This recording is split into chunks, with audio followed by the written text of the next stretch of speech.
મળતી વિગતો અનુસાર ભરૂચના સોન તલાવડી વિસ્તારની નર્મદા માર્કેટ નજીક આવેલા લસણવાળા ફળિયામાં રહેતા 20 વર્ષીય અમિતભાઈ લખાભાઈ વાઘેલા પાસે સુરત જિલ્લાના કોસાડ ગામે રહેતો તેમનો 7 વર્ષીય ભાણેજ રાજેશભાઈ વાઘેલા ઉનાળાની રજાઓ ગાળવા માટે આવ્યો હતો। અસહ્ય ગરમીથી રાહત મેળવવા અને ફરવાના પ્લાન સાથે મામા ભાણેજ કબીરવડ ગયા હતા, જ્યાં બપોરના સમયે બંને નર્મદા નદીના કિનારે નહાવા માટે ઉતર્યા હતા। નદીમાં નહાતી વખતે નાનો રાજ રમતા રમતા અચાનક ઊંડા પાણી તરફ ખેંચાઈ ગયો હતો અને ડૂબવા લાગ્યો હતો। ભાણેજને નજર સામે ડૂબતો જોઈ મામા અમિતભાઈ તેને બચાવવા માટે જીવના જોખમે પાણીમાં આગળ વધ્યા હતા, પરંતુ પાણીનો પ્રવાહ તેજ હોવાથી અને ઊંડાણ વધુ હોવાના કારણે મામા પણ ભાણેજને બચાવવાના પ્રયાસોમાં નદીમાં ડૂબી ગયા હતા।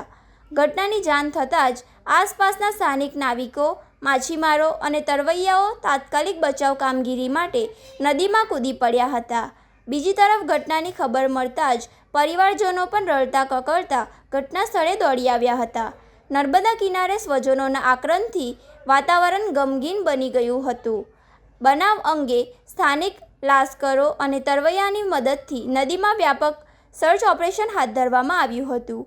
મોડી સાંજ સુધી ચાલેલી શોધખોળ દરમિયાન સાંજે આશરે 6 વાગ્યાની આસપાસ મામા અમિતભાઈ વાઘેલાનો મૃતદેહ મળી આવ્યો હતો, જ્યારે 7 વર્ષના માસૂમ રાજની શોધખોળ મોડી રાત સુધી ચાલુ રાખવામાં આવી હતી।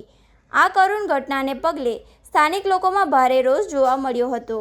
ગ્રામજનોના આક્ષેપ અનુસાર કબીરવડ યાત્રાધામના વિકાસના કાર્ય અંતર્ગત નદી કિનારે જે ખોદકામ કરવામાં આવ્યું છે તેના કારણે નદીમાં મોટા અને ઊંડા ખાડા પડી ગયા છે। આ ખાડાઓને લીધે જ નદીનું પાણી વહીવટી બેદરકારીને કારણે પ્રવાસીઓ માટે જીવલેણ બન્યું છે। મૃતક અમિતશાહ વાઘેલાએ તાજેતરમાં જ ધોરણ 12ની પરીક્ષા સારા ગુણે પાસ કરી હતી। તે કોલેજના નવા સત્રથી ઉચ્ચ અભ્યાસની શરૂઆત કરવા માટે ખૂબ જ ઉત્સાહિત હતો, પરંતુ વિધાતાએ કંઈક જુદું જ મંજૂર કર્યું હતું।